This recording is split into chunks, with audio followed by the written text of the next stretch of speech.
¿Qué tal amigos, amigas? ¿Cómo están? Muy buenos días tengan todos ustedes. Estamos en una nueva clase de literatura.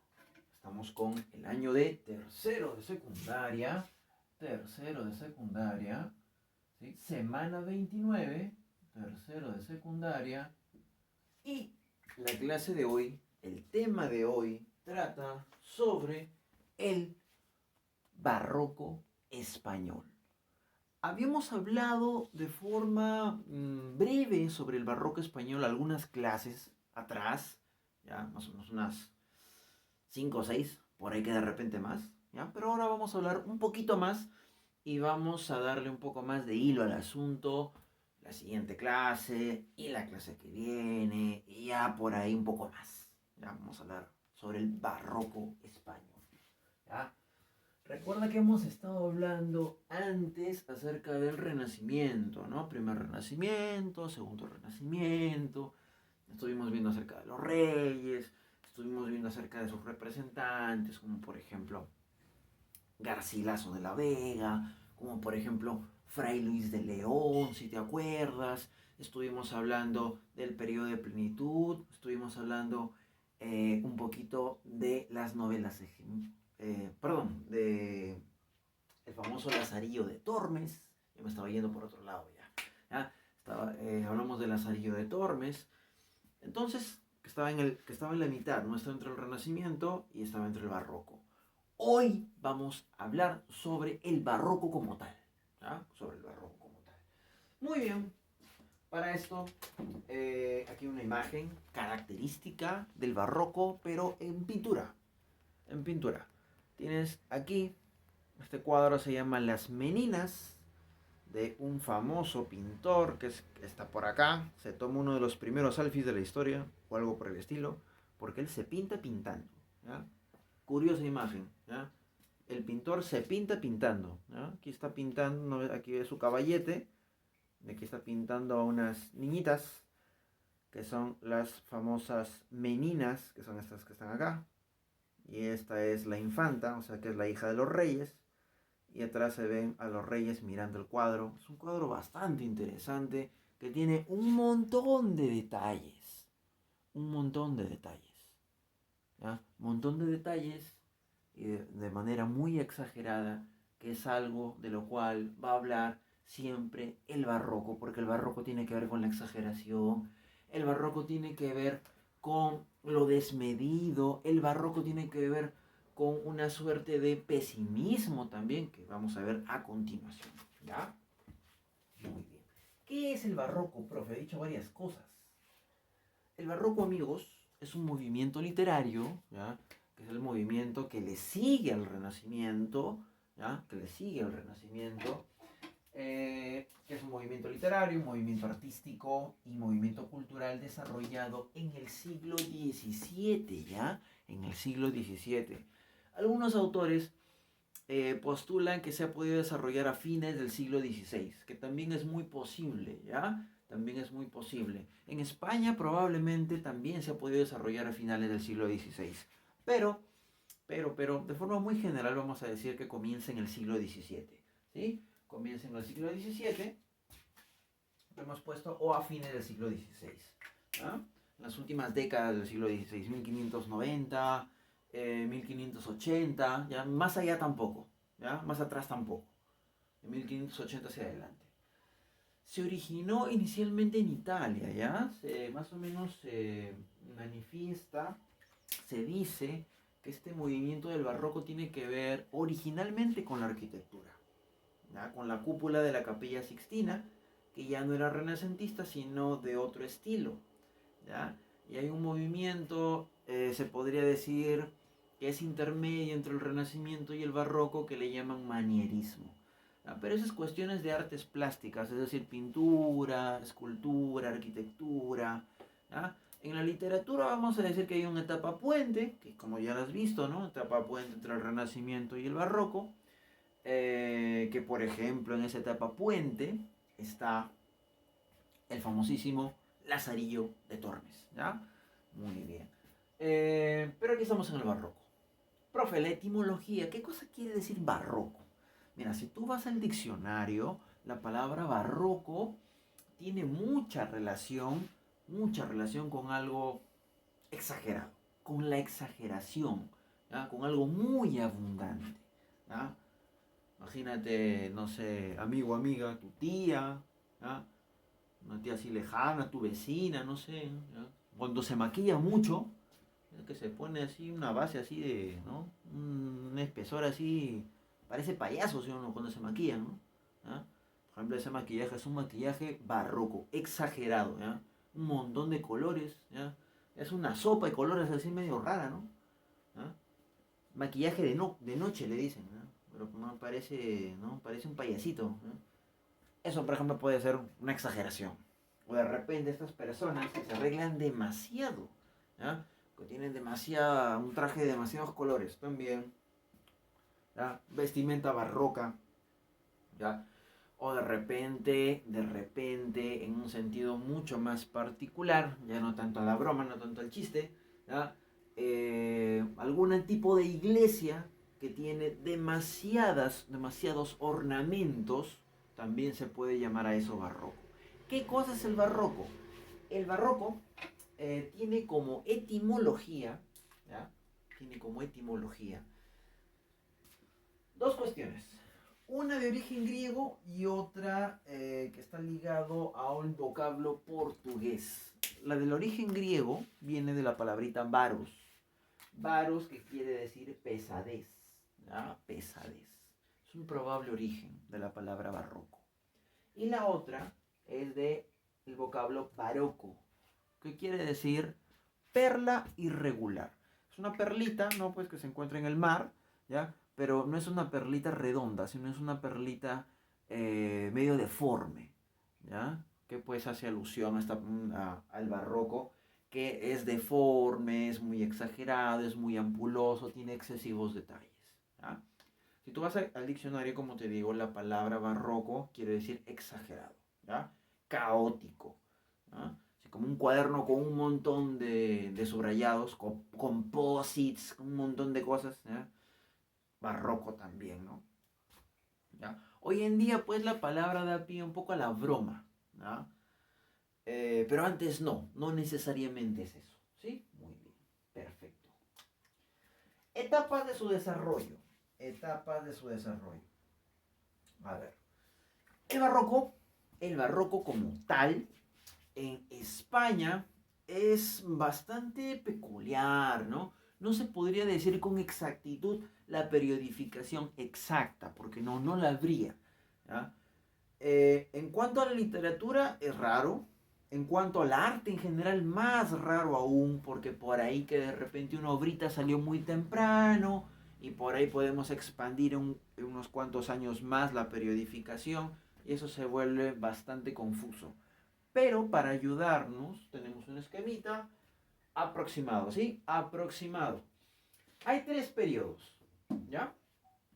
Emergente, el periodo que vamos a llamar de plenitud, que es el periodo más prolífico, y vamos a llamar a un tercer periodo el periodo de declinación o el periodo final, el periodo tardío, ¿ya? El periodo emergente vamos a poner que va entre un rango de 1580, ¿ya? Que es lo más temprano que ha podido aparecer el barroco, antes no habría barroco, y 1610, ¿ya? Luego tienes el periodo de plenitud que va de 1610, ¿ya? Hasta 1660 aproximadamente. Esto para eso se ha tomado en cuestión obras literarias, obras de arte también, de arquitectura, de pintura, de un montón de artes, ¿ya? Y un periodo final que podríamos detectar que se da entre 1660 y 1730, que se lo ha llamado el periodo de declinación o el periodo tardío, ¿ya? Entonces tienes tres periodos: emergente, plenitud y tardío. Por ejemplo, en el periodo emergente es famosa la figura de el gran Miguel de Cervantes Saavedra con su obra la inmortal Don Quijote de la Mancha, el ingenioso hidalgo Don Quijote de la Mancha, ¿ya? Clásica obra, Don Quijote de la Mancha más o menos estaría en este periodo, porque en 1605 que se publica la primera parte del Quijote, ¿ya? Y 1615 que se publica 10 años más tarde la segunda parte del Quijote, que sería, ¿ya? Estaremos por aquí los primeros 5 años del periodo de plenitud, ¿ya? Como que va a la mitad, ¿ya? Entonces el famoso Miguel de Cervantes Saavedra por ahí estaría en el periodo emergente. Otros autores, profe, también por ejemplo a comienzos del periodo de plenitud y finales del emergente, podríamos tener la figura del famosísimo Luis de Góngora y Argote, ¿ya?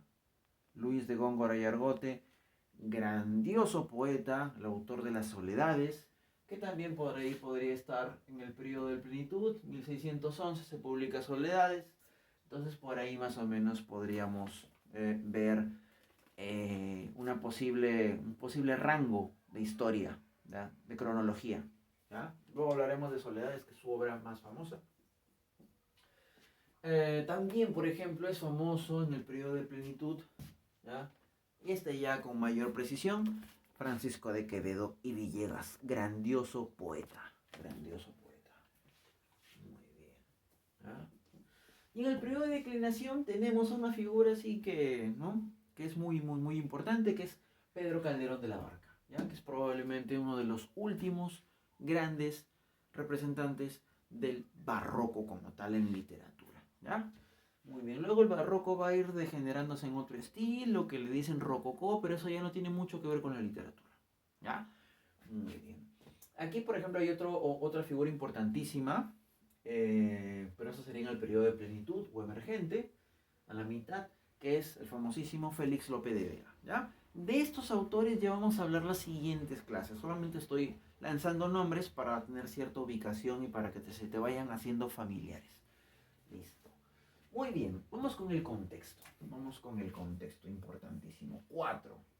A ver, es importante saber el contexto para entender cómo se da el barroco, cómo pasamos de la armonía, del orden, de la pulcritud, ¿no?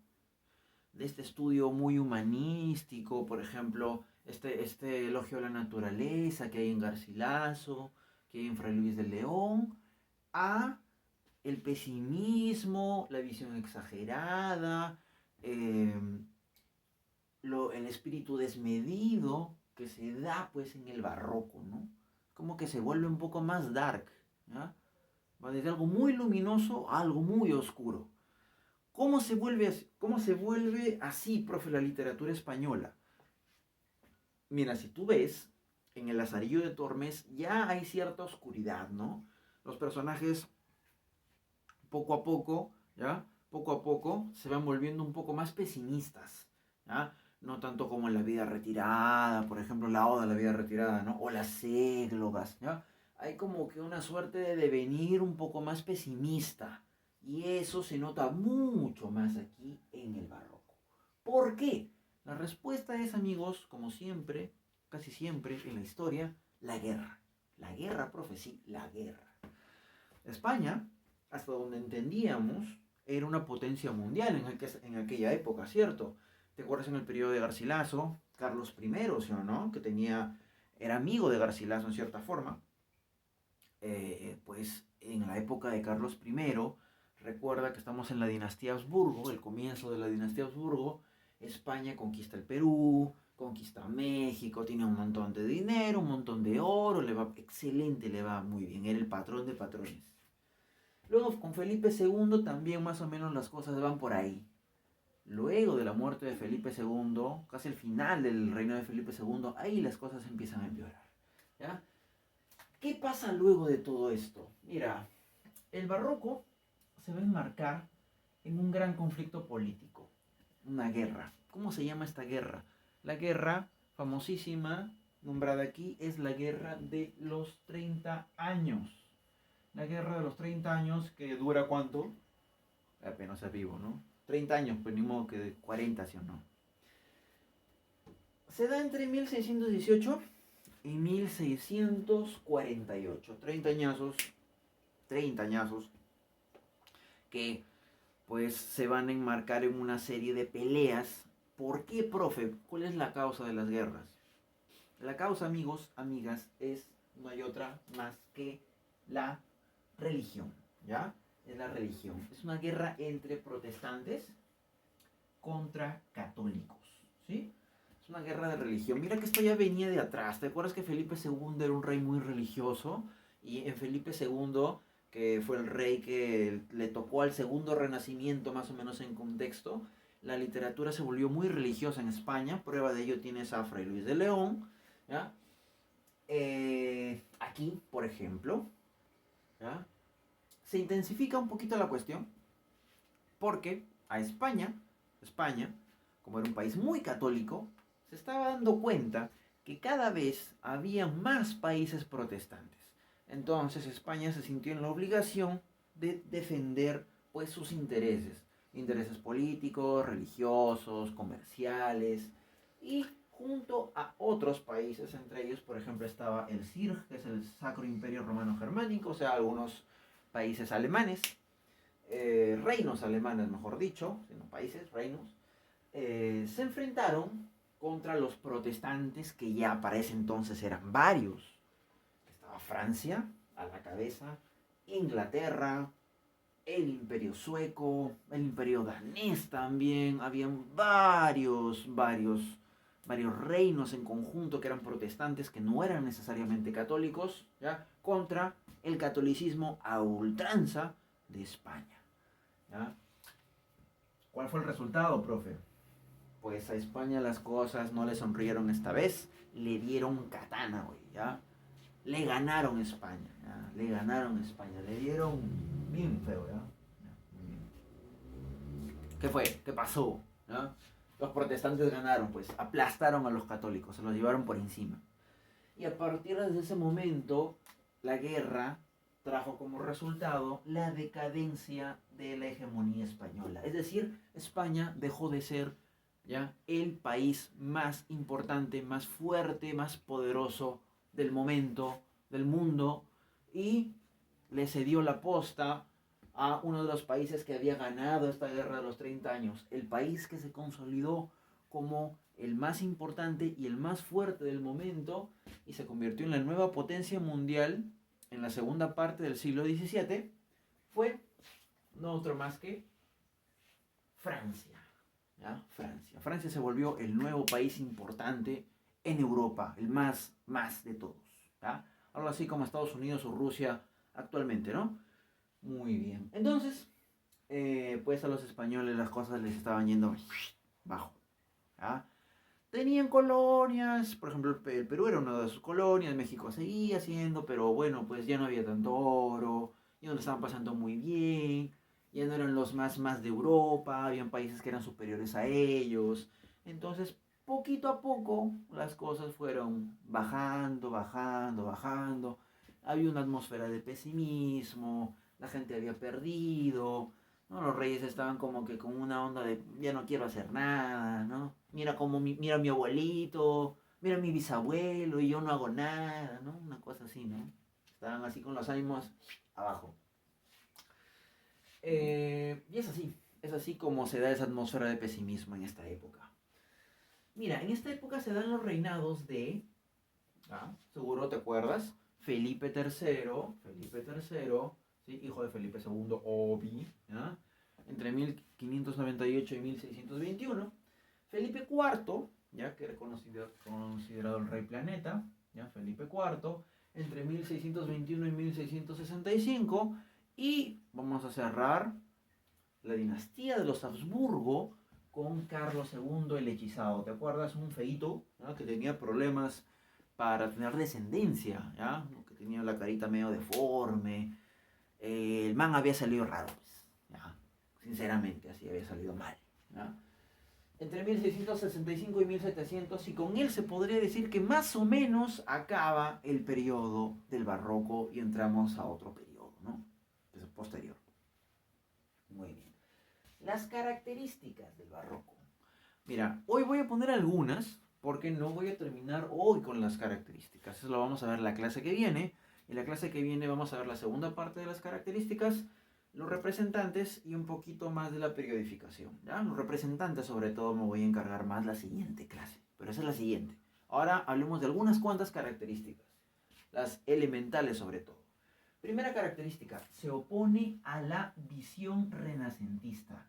Es decir, ya no más visión renacentista de armonía, de una naturaleza perfecta, de una atmósfera ordenada, ¿no? Ya no más eso, ¿ya? Ahora lo que va a imprimirse en el espíritu literario es el caos, el desorden, ¿ya?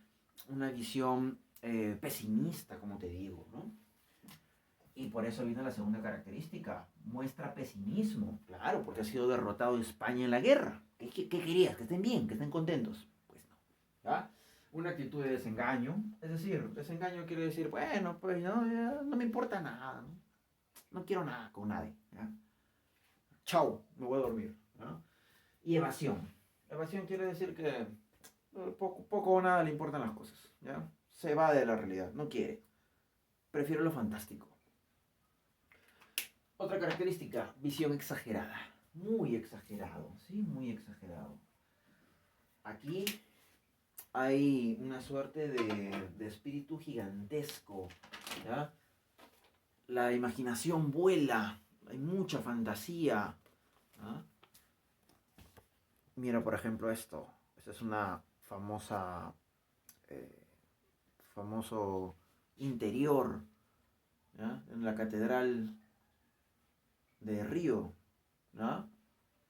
En pues Brasil, ¿ya? Que aquí en esta parte del mundo, en América Latina, se dio también el barroco, ¿no? Porque éramos colonia pues española, ¿no? Si tú te vas al Jirón de la Unión, vas a encontrar muy lindas iglesias barrocas, como por ejemplo la iglesia de la Merced, la iglesia de San Agustín, que deberías apuntar porque son obras de arte, son geniales, y están en el centro de Lima, en el Jirón de la Unión, ¿ya? Muy bien. Esto, profe, me quiere decir que, con esto me quiere decir que el barroco también se puede ver en las iglesias. Sí, se puede ver en las iglesias, en las obras de arquitectura en general, en la pintura y en la literatura, obviamente. ¿Ya? ¿Ya? Muy bien. Perfecto. Espíritu desmedido, ¿ya? Lleno de paradojas, lleno de contrastes, ¿ya? Contrastes luz y sombra, que son muy propios en el barroco. ¿Ah? Muy propios en el barroco. Había un deseo, ese pesimismo trajo una suerte de irse para el lado fantástico. ¿Ah? Irse para el lado fantástico. ¿Ya? El desorden le gustaba mucho al barroco. ¿Ah? Mucho el barroco, la complejidad, ¿ah? Lo difícil, ya no lo armonioso, lo ordenadito del Renacimiento. Se iban por lo difícil, por lo extraño, por lo excesivamente adornado, ¿ya? En cuanto a la poesía, en cuanto a las obras en general. ¿Ya? Y finalmente, amigos, en España también se destacó en la pintura y en la arquitectura, como te estaba diciendo. Prueba de ello es la obra de Diego de Velázquez, famosísimo pintor, de los mejores de la historia universal. ¿Ah? El mejor pintor que ha tenido la historia de España es Diego de Velázquez, ¿ah? Uno de los más grandes de la pintura universal. Y también, por ejemplo, como te digo, en España o en las colonias españolas, la arquitectura, mira esta majestuosidad, genial, magnífico. Cuando uno se quedaba mirando en la iglesia esto, imagínate que vayas a misa y te des todo el interior de la iglesia, ¿ya? Había un espíritu de magnificencia. Perfecto. Y eso sería todo, chicos. La próxima clase continuamos con las características. Recuerda, barroco, el famoso barroco español, que en España vamos a estudiar este barroco, porque en España es donde el barroco llega a su máxima expresión en cuanto a la literatura. ¿Ya? Cuídense mucho, chicos. Recuerden que 10 preguntitas son las de la tarea. Elabóraslo tú. Cuídate mucho. Te saluda el profesor Jonathan Mostacero. Chao, chicos, chicas. Nos vemos. Bye.